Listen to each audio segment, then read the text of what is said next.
اللہم زد فزد استا شانہ رب العالمین دیا نے اور ہر عالم دین، ہر قاری قرآن،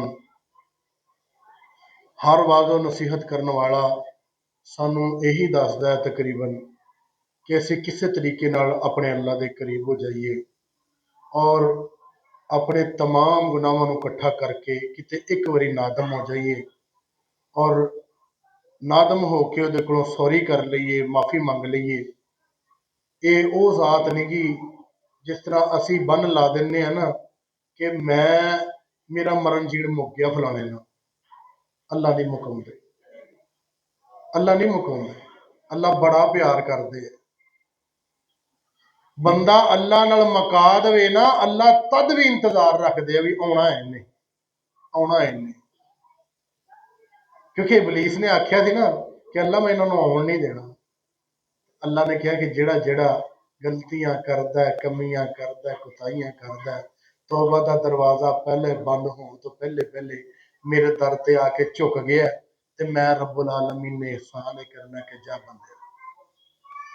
وہ شیخ صاحب نے بھی جمعے چ بھی تواڈے سامنے بیان کیتا سی کہ اللہ تعالیٰ صرف گناہ ہی نہیں معاف کردا، اللہ تعالیٰ انہاں سارے گناہاں نو چکدا ہے، چک کے نیکیاں چ رکھ دیندا ہے بھی ادھر بوجھ بنا لو تسی نیکیاں۔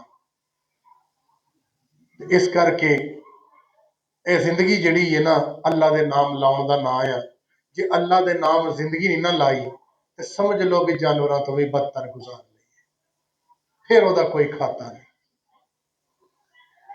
بہرحال اللہ دی یاد بھی کری جاؤ اور اے نصیحتاں جڑیاں پلے بنی جاؤ، کتے ایک نصیحت بھی کام آ گئی نا تے زندگی بدل جائے گی۔ تے اللہ رب العالمین کو دعا ہے کہ اللہ تعالیٰ سانو انہاں تو سبق بھی حاصل کرن دی توفیق عطا فرمائے۔ اللہ تعالیٰ شیخ صاحب دی زندگی فرمائے اور انہاں نو صحت کاملہ عاجلہ نصیب فرمائے، اور جننے ساڑے بیمار نے اللہ سب نو صحت عطا فرمائے۔ بلا تاخیر میں دعوت دواں گا حضرت مولانا قاری قاسم صاحب نو کہ وہ تشریف لیان اور اپنے واز دے اندر سانو نصیحت فرمان۔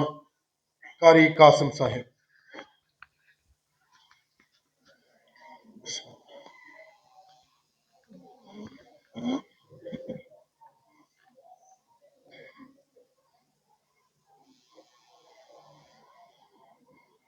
السلام عليكم ورحمة الله وبركاته.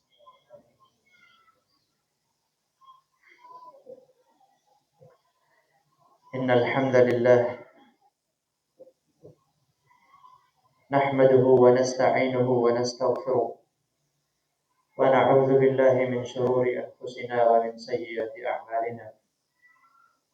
من يهده الله فلا مضل له ومن يضلله فلا هادي له. أما بعد، أعوذ بالله من الشيطان الرجيم.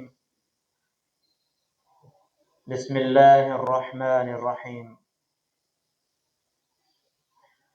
قال الله تبارك وتعالى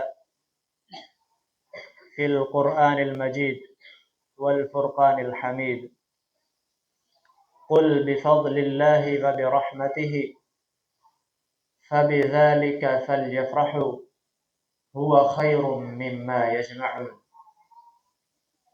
وقال الله تعالى في مقام آخر: